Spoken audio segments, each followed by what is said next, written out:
talk about phone calls for a second. Specifically, unexpected phone calls. If my phone rings unexpectedly, my first thought isn't, I wonder who's calling. It's, what now? And don't even get me started on text messages either, because I equally can't stand those. If you send me, hi, I'm already irritated. You have invaded my phone sphere, and now you've left me standing in the hallway of the conversation, waiting for you to decide whether you're actually coming inside. Welcome back to This Is My Voice. I am your host, Laura Tia. I honestly can't pinpoint when this started, but at some point in my adult life, whenever my phone rings, if it isn't the usual spam or scam calls, I wonder why someone decided to pick up their phones to call me. I'm sure you're thinking worse things have happened, and yes, I agree. An unplanned, unexpected video call is one of those worst things. The gall, the audacity to even attempt it, and the response is the same every time. You watch it ring until it goes to voicemail or disconnects, and if you're not as annoyed at the call as you usually are, you send a text to probe for why that call came in the first place. I usually just send about 3 question marks, which translate to, what the hell? You're either seriously injured, dying, or dead to be calling me. I would only pick up for my emergency contact. But even that isn't a sure thing, because he abuses that privilege much too often. But I digress, which is a staple around here. Yes, we were wondering when phone calls became emergencies. When I can vividly recall being on the phone with friends for hours way back in my teens and enjoying it too. Now, why does someone have to text, "Can I call?" first? Sure, you can, but that's not the point now, is it? It's whether I will be in the mood to answer when that imminent call comes. Imagine explaining that to someone in 1995. The device literally exists to call people, and yet we'd much rather use it for other things. At this point, I mostly use my phone for social media, emails, and shopping, and a few games here and there. And sometimes I take pictures of things that I find curious or interesting. Videos too. I genuinely think the criminal offense of simply texting someone hi deserves its own segment. Because explain to me why you text someone hi, nothing else. So now what? I wait expecting you to text more so I understand the context before deciding if I actually want to be part of that conversation. And just like that, we're emotionally trapped. Now I'm sitting there wondering whether you need money, someone's had a baby, someone's died, you're outside my house, or you accidentally texted me. People should not have to sit through suspense because you refuse to finish your thought. And don't even get me started on voice notes.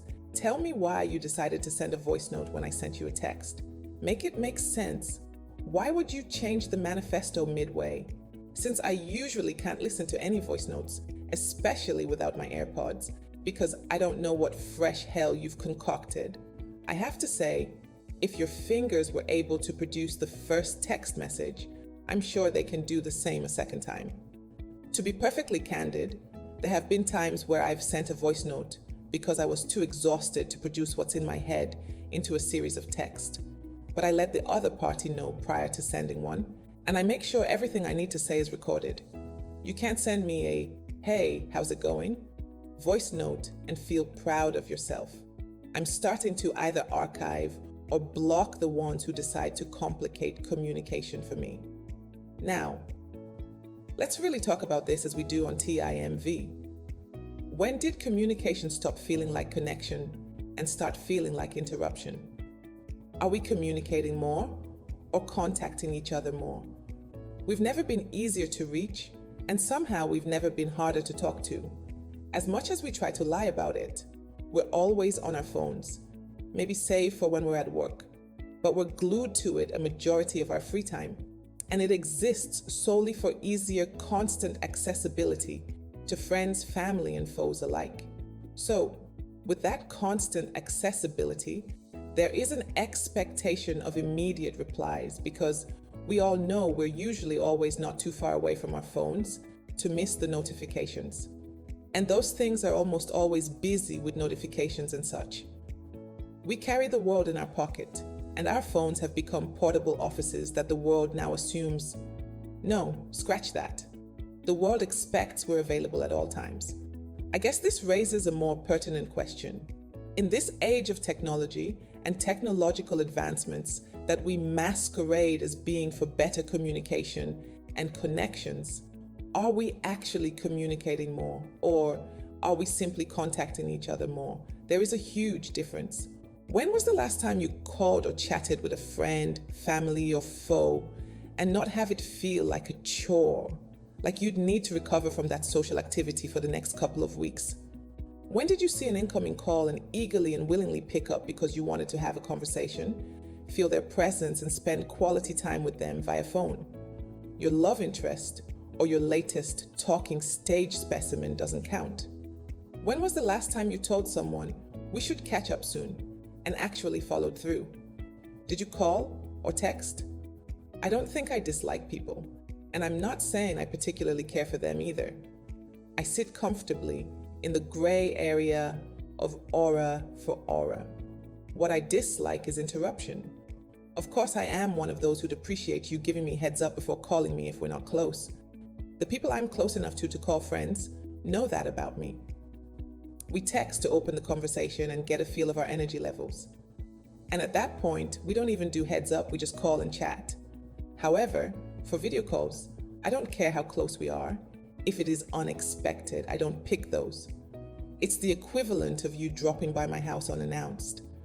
I guess when it comes to calls and text, it generally depends on the mood and the person calling. I see the name and then I weigh the do I want to talk to them right now options. And if it's a no, I let it keep ringing. I don't have to text or whatever to explain anything. The truth of the matter is individualistic. Maybe we don't hate phone calls. Maybe we're just tired or we're protecting our peace. Maybe we're craving conversations that begin with intention instead of trying to satisfy someone else's need for our attention. It's something or nothing at all. Some of the best phone calls are the ones you weren't expecting from the people you'd always answer for. And if you absolutely must call me unexpectedly, somebody had better be dead. Well, I've been sitting with that. Maybe the next time your phone rings unexpectedly, you'll wonder why your first instinct is panic instead of curiosity. Or maybe you'll keep doing exactly what you've always done and stare at it until it stops ringing. Honestly, I'm not judging. I do the exact same thing. If this episode made you chuckle, nod in agreement, or call yourself out, I'd love to know. Come and continue the conversation with me over on Instagram or TikTok. I spend far too much time observing the wonderfully ridiculous things we humans do, and I'd love to hear what you've noticed lately too. And if you're enjoying these conversations, follow This Is My Voice wherever you get your podcasts. It really does help more people stumble into this little thinking space we've built together. Until next time, keep noticing. And remember, if you text me hi, I'm still probably not replying.